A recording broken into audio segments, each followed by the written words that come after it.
আসসালামু আলাইকুম। আজকের টপিক হলো শতকরা। শুরুতে আমরা শতকরা সম্পর্কে কিছু জানার চেষ্টা করি। শতকরা এমন একটি ভগ্নাংশ প্রতি ক্ষেত্রে যার হর 100। শতকরা শব্দটিকে সংক্ষেপে এরকম একটা বাঁকা করে দাগ, দুই পাশে দুইটা ছোট ছোট বৃত্ত, এই চিহ্ন বা প্রতীক দ্বারা প্রকাশ করা হয়।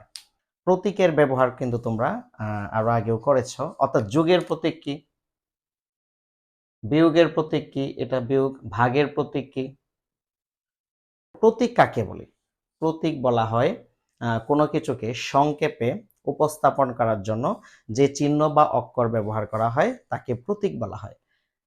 এখন খুবই ইম্পর্টেন্ট, এই যে পার্সেন্ট, এটাকে কি বলা হয়? শতকরার প্রতীক, বা ইংলিশে কি বলা হয়? পার্সেন্টেজ। 15%। তাহলে 15% মানে কি? এই যে বললাম যার হর 100, হর কত আছে? সবসময় শতকরার সবসময় হর কত হবে? 100 হবে। তাহলে শতকরা সবসময় হর কত হবে? 100। 15% মানে কি? লব 15 হর 100। 8% মানে কি? লব 8 হর 100। অর্থাৎ যত পার্সেন্ট বলবে হর সবসময় 100 হবে। আমি বললাম 80%, তার মানে কি? হর 100, লব হচ্ছে কত? 80। এরপর আমাদের জানতে হবে ক্রয় মূল্য এবং বিক্রয় মূল্য কি। ক্রয় মূল্য হচ্ছে কোনো পণ্য বা জিনিস যে মূল্যে ক্রয় করা হয়, অথবা কোনো পণ্য বা জিনিস যে মূল্যে কেনা হয়, এটা হচ্ছে কি? ক্রয় মূল্য। আর বিক্রয় মূল্য হচ্ছে কোনো পণ্য বা জিনিস যে মূল্যে বিক্রয় করা হয়, হ্যাঁ, অর্থাৎ যে মূল্যে সেল করা হয়। ধরেন আমি এই ঘড়িটা আমি কিনলাম 1000 টাকা দিয়ে। এখন এই ঘড়িটা যদি আমি 1000 টাকা দিয়ে কিনি, এবং এই ঘড়িটা, এই যে 1000 টাকা দিয়ে কিনলাম, এটা হচ্ছে ঘড়িটার কি? ক্রয় মূল্য। তাহলে ঘড়িটার ক্রয় মূল্য কত? 1000 টাকা। এখন এই ঘড়িটা যদি আমি 1500 টাকা বিক্রি করি, তাহলে এই যে 1500 টাকা, এটা হচ্ছে কি? ঘড়িটার বিক্রয় মূল্য। লাভ বা ক্ষতি কিসের উপর নির্ভর করে? লাভ বা ক্ষতি নির্ভর করে কত টাকা দিয়ে কিনেছি এটার উপর, অর্থাৎ লাভ বা ক্ষতি নির্ভর করে ক্রয় মূল্যের উপর। সেম আমি আগের ঘটনাটাই বলি, এই ঘড়িটা আমি 1000 টাকা দিয়ে কিনেছি। এখন যদি আমি ঘড়িটা 1200 টাকা বিক্রি করি, তাহলে আমার কি? 200 টাকা লাভ হবে। আবার ঘড়িটা যদি আমি 800 টাকা বিক্রি করি, তাহলে কি হবে? 200 টাকা কি হবে? আমার লস হবে। অর্থাৎ আমি কত টাকা বিক্রি করলাম ডাজন্ট ম্যাটার, আমি কত টাকা দিয়ে কিনেছি এটার উপর নির্ভর করে। ধরেন আমি এই ঘড়িটা আমি জানি না আমার এই ঘড়িটা আমি কত টাকা দিয়ে কিনেছি। এখন আমি যদি ধরেন এই ঘড়িটা আমি 2000 টাকা বিক্রি করলাম, তাহলে আমার কি? লাভও হতে পারে, লসও হতে পারে, কারণ আমি তো জানি না এই ঘড়িটা আমি কত টাকা দিয়ে কিনেছি। ঘড়িটা আমি 2000 টাকা বিক্রি করলাম, ঠিক আছে, কিন্তু ঘড়িটা যদি আমি 1500 টাকা দিয়ে কিনে থাকি, তাহলে কি আমার 500 টাকা লাভ হয়েছে? আবার ধরেন আমি 2000 টাকা বিক্রি করলাম, আমি সত্যি জানি না ঘড়িটার দাম কত। এখন ঘড়িটা যদি আমি 3000 টাকা দিয়ে কিনে থাকি, তাহলে তো আমার কি? 1000 টাকা লস হয়েছে। ধরো আমার একটা ঘড়ির দোকান আছে, আমি তোমাকে বললাম ঘড়ির দোকানে কিছু সময় বসো, আমি একটু বাহির থেকে আসি। এখন এই সময়ের মধ্যেই একজন কাস্টমার আসছে যে এই ঘড়িটা কেনার জন্য। এখন তুমি তার কাছে কিভাবে বিক্রি করবা? তুমি তো জানো না এই ঘড়িটার ক্রয় মূল্য কত। অর্থাৎ তোমাকে আগে জানতে হবে এই ঘড়িটা কত টাকা দিয়ে ক্রয় করা হয়েছে, তাহলে এর চেয়ে বেশি টাকা তোমাকে বিক্রি করতে হবে যদি তুমি লাভ করতে চাও। আশা করি তুমি বুঝতে পেরেছ। লাভ বা ক্ষতি কিসের উপর নির্ভর করে? লাভ বা ক্ষতি নির্ভর করে ক্রয় মূল্যের উপর। এরপর কোন সংখ্যার মান 100 এর ভিত্তিতে নির্ণয় করাকে শতকরা বলে। তাহলে শতকরা কাকে বলে? কোন সংখ্যার মান 100 এর ভিত্তিতে নির্ণয় করাকে শতকরা বলা হয়। ধরো তুমি অনেক সময় বই কিনতে চাও, তো বই কেনার সময় তুমি দেখবা যে যে বই বিক্রেতা সে কিন্তু তোমার সামনেই ক্যালকুলেটরে মানে চাপাচাপি করতেছে। অর্থাৎ সে দেখছে যে এই বইটা ধরো 20% লাভ করলে কত টাকা দাম আসবে, সে কিন্তু ওই দামটা নির্ণয় করে তারপর কিন্তু তোমার কাছে বলে যে এই বইটার দাম এত টাকা। বা অনেক সময় দেখবা এখন তো দোকানে বা এক দামের জিনিস, কিন্তু কিছু দোকান আছে এখনো কি জামা কাপড় দামাদামি করে বিক্রি করে। তুমি যখন ওই দোকানে ধরো তোমাকে বললো একটা জামা 4,000 টাকা, এখন তুমি বললা না জামাটা আমি 2,000 টাকা দিব, তখন ওই লোক কিন্তু তুমি দেখবা ক্যালকুলেটরে সে কি করে একটা হিসাব করে, কারণ হিসাব করে সে দেখে কত পার্সেন্ট লাভ হয়েছে। অর্থাৎ শতকরার অঙ্কে সবকিছুকে তুমি 100 ধরে তোমাকে অঙ্কটা করতে হবে। তুমি যে কোনো দাও, তোমাকে বললো যে এই বাড়িটার দাম কত, তুমি কত ধরবা, মনে করি বাড়িটার দাম 100 টাকা, বা যে কোনো কিছু বলো, তোমাকে 100 ধরে তোমাকে অঙ্ক করতে হবে। অর্থাৎ কোন সংখ্যার মান 100 এর ভিত্তিতে নির্ণয় করা কি শতকরা বলে। অর্থাৎ শতকরা অঙ্কে সাধারণত মূল দাম বা আসল মূল্য 100 ধরে সমাধান করা কি সহজ। এখন আমরা দেখব একটি অঙ্ক কয়েকভাবেই করা যায়। তুমি কিভাবে করবা, তোমার যেভাবে ভালো লাগে তুমি সেভাবেই করবা। এখন তুমি বলতে পারো আমি কোন নিয়মে করব, তুমি তোমার কোন নিয়ম সহজ লাগে সেটা তো আমি জানি না। তবে অনেকেই বলেন যে, অনেক স্যাররা বলেন যে এই নিয়মে অঙ্ক না করলে হবে না, কিন্তু আমার কাছে মনে হচ্ছে যে ওনাদের ধারণা সঠিক নয়। কারণ একটা অঙ্ক অনেক নিয়মই হতে পারে, তুমি যুক্তিসঙ্গতভাবে উপস্থাপন করতে পারো, তাহলে আমি মনে করি তোমাকে যে কোনো শিক্ষক নম্বর দিতে বাধ্য। একটি শ্রেণীতে 200 জন শিক্ষার্থীর মধ্যে 5% অনুপস্থিত ছিল। কতজন শিক্ষার্থী উপস্থিত ছিল? এখন অনুপস্থিত যে ছিল এটা কতজন শিক্ষার্থীর মধ্যে? 200 জন শিক্ষার্থীর মধ্যে কিন্তু 5% অনুপস্থিত। যে আমি একটা দোকান থেকে একটা মানে পাঞ্জাবি কিনলাম, বললো যে পাঞ্জাবিটা 10% ছাড়, ধরেন পাঞ্জাবিটার দাম 2,000 টাকা, তার 10% ছাড়ে কত হবে? 200 টাকা। কারণ 100 টাকার পণ্য 10% ছাড়ে কত হবে? 10 টাকা। ঠিক তেমনি একটি শ্রেণীতে 200 জন শিক্ষার্থীর মধ্যে 5% অনুপস্থিত ছিল, তাহলে অনুপস্থিত শিক্ষার্থীর সংখ্যা কত? 200 এর কত পার্সেন্ট? 5%। তাহলে অনুপস্থিত শিক্ষার্থীর সংখ্যা কত? 200 এর 5%। তাহলে এর মানে কি গুণ, 200 গুণ 5% মানে কি বলেছিলাম, এই যে পার্সেন্ট মানে কি, হর হচ্ছে 100, 5, তাহলে এটা কাটাকাটি করলে কত হচ্ছে? 2 শূন্য কাটা, 5 দোকানে কত? 10। তাহলে 10 জন কি অনুপস্থিত, তাহলে 10 জন কি অনুপস্থিত হচ্ছে 10 জন। তাহলে উপস্থিত কতজন? এই যে আমি বললাম যে আমার সেকশনে 60 জন শিক্ষার্থী, একদিন 8 জন আসেনি, তাহলে আসছে কতজন? 52 জন। ঠিক তেমনি উপস্থিত শিক্ষার্থীর সংখ্যা কতজন? 10 বিয়োগ করো, বিয়োগ করলে কত হচ্ছে? 190 জন। অতএব কতজন? 190 জন। আবার আমি যদি এটা আরেকটা নিয়মে দেখি, সেটা হচ্ছে উপস্থিত শিক্ষার্থীর হার যদি বের করি। আচ্ছা, আমি যদি 5% অনুপস্থিত, 5% অনুপস্থিত মানে কি? উপস্থিত কত পার্সেন্ট? 95%। 15% অনুপস্থিত মানে কি? উপস্থিত কত পার্সেন্ট? 85%। কারণ এটাই তো স্বাভাবিক। তাহলে 5% অনুপস্থিত, তার মানে উপস্থিত কত পার্সেন্ট? 95%। তাহলে উপস্থিত শিক্ষার্থীর সংখ্যা 200 এর 95%। তো 95% মানে কি? হর 100 লব কত? 95। তাই এটা গুণ করব, 2 শূন্য কাটা। হ্যাঁ, আমরা কি শূন্য শূন্য কাটা যায়, তাহলে 95 সাথে 2 গুণ করলে কত হবে? 5 দোকানে 10, 10 শূন্য হাতের আছে 1, 9 দোকানে 18 আর 1 কত? 19, এতজন। তাহলে 190 জন, অতএব 190 জন। এরপর আমরা যদি এগুলা ঐকিক নিয়মে করি, 3 নাম্বার আরেকটা নিয়ম, সেটা পার্সেন্ট যেহেতু অনুপস্থিত, তাহলে আমি বলেছিলাম যে শতকরা অঙ্কগুলাতে কত ধরতে হয়? 100 ধরে করতে হয়। তাই 5% অনুপস্থিত মানে কি? 100 জনের মধ্যে অনুপস্থিত 5 জন, তাহলে 1 জনের মধ্যে অনুপস্থিত 5/100 জন, কারণ 1 জনের মধ্যে কি কম হবে, কারণ 100 জনের মধ্যে যদি 5 জন হয়, তাহলে 1 জনের মধ্যে কি হবে? কম হবে। তাহলে কতজন শ্রেণীতে শিক্ষার্থীর সংখ্যা ছিল? 200 জন। তাহলে 200 জনের মধ্যে অনুপস্থিত, 200 জনের মধ্যে কি হবে? বেশি হবে। তাহলে 100, তাহলে কত? 5 গুণ কত? 200, এতজন। তাহলে এই সেম 2 শূন্য কাটা, 5 দোকানে কত? 10 জন কি? আচ্ছা, 10 জন কি এটা? অনুপস্থিত। 10 জন কি এটা? অনুপস্থিত। তাহলে উপস্থিত শিক্ষার্থীর সংখ্যা 200 থেকে যদি আমি অনুপস্থিত শিক্ষার্থীর সংখ্যা বাদ দিই তাহলে কি উপস্থিত শিক্ষার্থীর সংখ্যা কত হবে?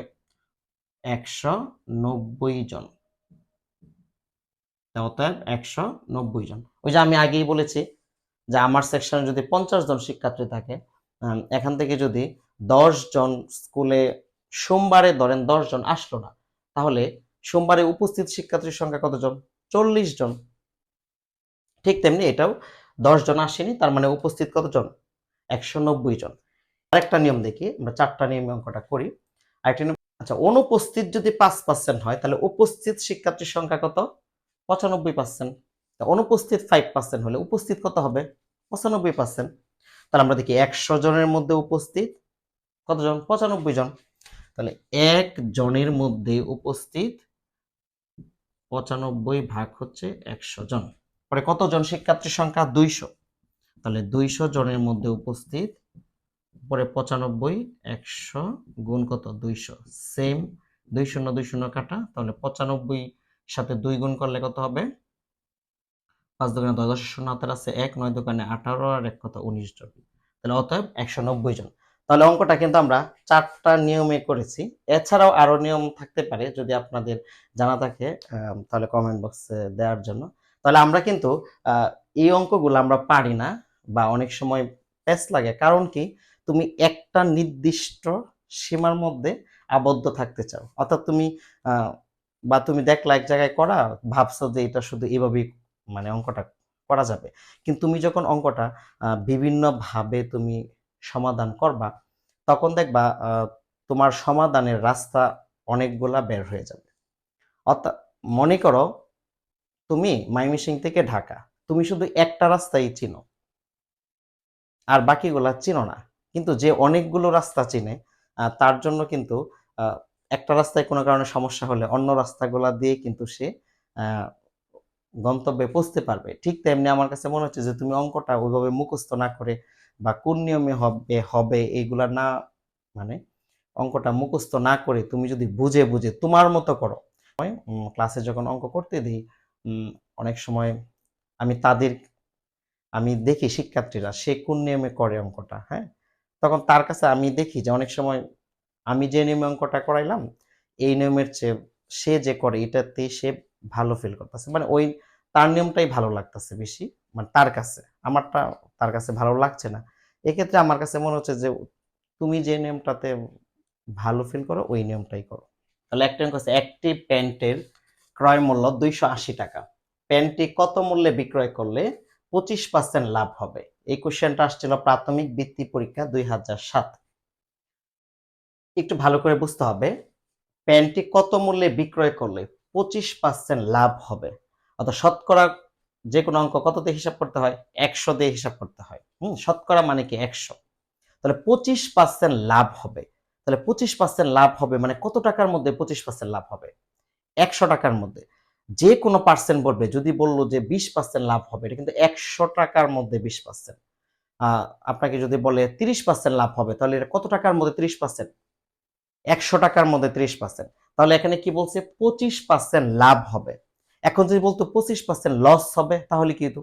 100 টাকার মধ্যে সেম 25% লস, অর্থাৎ 100 টাকা দিয়ে কিনে 25% লস হলে কত টাকা বিক্রি করবে? 75 টাকা বিক্রি করবে। এখন 25% লাভ হয়েছে, তাহলে 100 টাকা দিয়ে কিনে কত টাকা বিক্রি করবে? 125 টাকা। তাহলে আমরা লিখতে পারি 25% লাভ হলে ক্রয় মূল্য 100 টাকা হলে বিক্রয় মূল্য কি? 100 যোগ 25। সেম ভাবে যদি হয়তো 25% লাভ না হয়ে যদি লস শব্দটা থাকতো, 25% লস হলে ক্রয় মূল্য 100 টাকা হলে বিক্রয় মূল্য কি হতো? 100 বিয়োগ 25, কত হইতো এখানে? 75 টাকা। যেহেতু লাভ হয়েছে তাহলে আমরা কি লিখবো? 25% লাভ হলে ক্রয় মূল্য 100 টাকা হলে বিক্রয় মূল্য 100 যোগ 25 সমান কত? 125 টাকা। এখন আমরা লিখব ক্রয় মূল্য 100 টাকা হলে বিক্রয় মূল্য 125 টাকা। এটা কিন্তু 125 টাকার যে হয়েছে, এটা কিন্তু 100 টাকার উপর ভিত্তি করে। তাহলে আমি আবার একটু রিপিট করলাম, ক্রয় মূল্য 100 টাকা হলে বিক্রয় মূল্য 125 টাকা। তাহলে ক্রয় মূল্য 1 টাকা হলে বিক্রয় মূল্য সেম 125 ভাগ হইছে 100 টাকা। তাহলে ক্রয় মূল্য কত দেওয়া আছে প্রশ্নে? 280 টাকা। 280 টাকা হলে বিক্রয় মূল্য তাহলে কি বেশি হবে? 125 গুণ কত? 280, 100 টাকা। এখন এখানে কিন্তু কাটাকাটিটা ভালো করে বুঝতে হবে, অনেকে এই কাটাকাটিটা পারে না। একটু ভালো করে খেয়াল করো, মনে রাখবা উপরে নিচে সেম সংখ্যা দ্বারা ভাগ করতে হবে, তাহলে এটাই কাটাকাটি। তাহলে আমি যদি প্রথমে চেষ্টা করবো, যদি শূন্য থাকে তাহলে এটা কিন্তু তোমার জন্য খুবই আশীর্বাদ। তুমি কি করবো? শূন্য শূন্য কেটে দিবা। এখন উপরে আছে 125 আর আছে 28, নিচে আছে 10। তুমি যদি না পারো তাহলে কিন্তু একটা সিস্টেম আছে, ধরো তুমি কাটাকাটি পারলা না, এক্ষেত্রে তুমি কি করবা? উপরে দুইটা গুণফল নামিয়ে ফেলবা, নিচেরটা দিয়ে ভাগ করে দিবা, তাও হবে। যদি তুমি বিপদে পড়ো, আচ্ছা আমরা একটু দেখি এটা কাটাকাটি করা যায় কিনা। 10 দিয়ে যদি ভাগ করি 28 কে, আচ্ছা 28 আর 10 এর মধ্যে কি দিয়ে ভাগ যায়? 28 আর 10 এর মধ্যে 2 দিয়ে ভাগ যায়। তুমি প্রথমে দেখবা 2 দিয়ে ভাগ যায় কিনা। তাহলে 2 দিয়ে ভাগ গেলে হতে হবে 14 দোকানে 28, কত হবে? 5 দোকানে 10। এখন দেখো 14 আর 5 এর মধ্যে যায় না, 5 আবার 125 এর মধ্যে ভাগ যায়। কারণ আমরা জানি একক স্থানে যদি 0 অথবা 5 থাকে তাহলে এটা কি 5 এর কি গুণিতক। তাহলে 5 125 এর মধ্যে কতবার যাবে? 5 দোকানে কত? 10, আর 5 দোকানে 10, আর কত আছে? 25, 5 5 25। তাহলে 25 আর 14 গুণ করবা, তাহলে যা হয় তাই উত্তর। তাহলে আমি 25 আর 14 যদি গুণ করি তাহলে কত হচ্ছে? 4 5 20, 20 শূন্য হাতের আছে 2, 4 দোকানে 8 আর 2 কত? 10, 5 একে 5, 2 একে 2, তাহলে কত হচ্ছে? 0 5 3, তাহলে কত হচ্ছে? 350 টাকা। তাহলে অতএব কত টাকা? 350 টাকা। এমন কি হতে পারে না তুমি এই কাটাকাটিটা পারতেছো না? এক্ষেত্রে তোমার কি করণীয়? এক্ষেত্রে কি তুমি অঙ্ক রেখেই চলে আসবা? না, এটার জন্য একটা স্মার্ট বুদ্ধি আছে। যদি তুমি এটা অ্যাপ্লাই করতে পারো আশা করি তোমার অঙ্ক হয়ে যাবে। যেহেতু তুমি কাটাকাটি পারছো না, তাহলে তুমি কি করো? নিচে যা আছে তাই, উপরে কত আছে? 125 আর কত আছে? 280। তুমি এই দুইটা গুণ করে দাও। দেখো 125 আর 280 গুণ করলে কত হয়? আমি যদি এই গুণটা রাফ পেজে করি, আমি এখানে যদি গুণটা করি, 125 আর কত? 280 যদি গুণ করি, 0 0 0, 5 আর 40, 40 শূন্য হাতের আছে 4, আর দোকানে 16, আর 4 কত আছে? 2 আর 1 3, তাহলে কত হচ্ছে? 35 3 0 1 2 3। এখন দেখো 2 0 2 0 কাটতে পারবা, এই যে, তাহলে উত্তর কত? 350। তুমি পরের লাইনে চাইলে এইভাবে করতে পারো। অর্থাৎ ধরো তুমি এই লাইনটা করলা না, তুমি এই লাইনটার তো এই জায়গায় আসছে, দেখো তুমি স্মার্ট বুদ্ধিতে কিভাবে করবা। তুমি 125 গুণ কত? 280, এই তো নিচে 100। তুমি ধরো এটা কাটাকাটি পারতেছো না, এক্ষেত্রে তোমার সমাধানের উপায়টা কি? সমাধানের উপায়টা হচ্ছে তুমি উপরে দুইটা গুণ করলাম, গুণ করে কত দেখলাম? নিচে কি 100। এই যে এখন এই 2 0 2 0 কাটা, 350 টাকা। অর্থাৎ তোমাকে বেশ কিছু কৌশল তোমাকে আয়ত্তে আনতে হবে, যাতে কি তোমার অঙ্কটা যাতে মিস না যায়। আচ্ছা আমরা আগে যে অঙ্কটা করিয়েছিলাম, শিক্ষার্থীর সংখ্যা, কতজন উপস্থিত বা অনুপস্থিত, সেম এই অঙ্কটাও কিন্তু সেমই। এটা হচ্ছে ওটাতে যেমন ছিল শিক্ষার্থীর সংখ্যা, এটাতে হচ্ছে কি শ্রমিক। এটা সেম আগের অঙ্কটার মতোই। আগের অঙ্কটাতে যেমন কি শিক্ষার্থীর সংখ্যা ছিল একটা শ্রেণীকক্ষে, ঠিক তেমনি এটা হচ্ছে কোনো একটি কারখানায় একদিন 90 জন শ্রমিকের মধ্যে 40% অনুপস্থিত থাকলো। ওই দিন কারখানায় উপস্থিত শ্রমিকের সংখ্যা কত? এই অঙ্কটাও কিন্তু আগেরটার মতোই 4টা নিয়মই তুমি করতে পারবা। আমি একটি নিয়ম করে দিচ্ছি, বাকি 3টি নিয়মের অঙ্ক তুমি খাতায় করে ছবি তুলে কমেন্ট বক্সে দিবা। হ্যাঁ, আমি দেখে দিব। তাহলে 40% যদি অনুপস্থিত থাকে, তাহলে উপস্থিত কত পার্সেন্ট? 60%। আচ্ছা আমি ধরলাম 60% অনুপস্থিত, তাহলে উপস্থিত কত পার্সেন্ট? 40%। ঠিক তেমনি 100 জনের মধ্যে, যে বলছিলাম যে শতকরা মানে 100 জন, 100 জনের মধ্যে অনুপস্থিত 40 জন, সুতরাং একজনের মধ্যে অনুপস্থিত 100 জন। তাহলে কত জন ছিল? 90 জন। তাহলে 90 জন এর মধ্যে অনুপস্থিত 90 জন মানে কি বেশি হবে? 90 জন। তাহলে সেম, এই যে এটা তো আরো কাটাকাটি সহজ, এই শূন্য এই শূন্য কাটা, এই শূন্য এই শূন্য কাটা, 4 নং কত? 36 জন। শূন্য শূন্য কাটা যায়, তাহলে 90 বিয়োগ 36, 90 থেকে 36 বিয়োগ করলে কত হয়? 4 54 জন। অর্থাৎ 36 জন অনুপস্থিত, তাহলে উপস্থিত কতজন? 90 থেকে 36 জন বাদ দিলে যা আসবে তাই উপস্থিত। যদি তোমাদের ক্লাসটি ভালো লাগে তাহলে ইউটিউবে সাবস্ক্রাইব করবা এবং ফেসবুক যে পেজটা আছে মোবারকস লার্নিং জোন, এখানে ফলো এবং লাইক, কমেন্ট এবং শেয়ার করবা। ধন্যবাদ সবাইকে। আসসালামু আলাইকুম।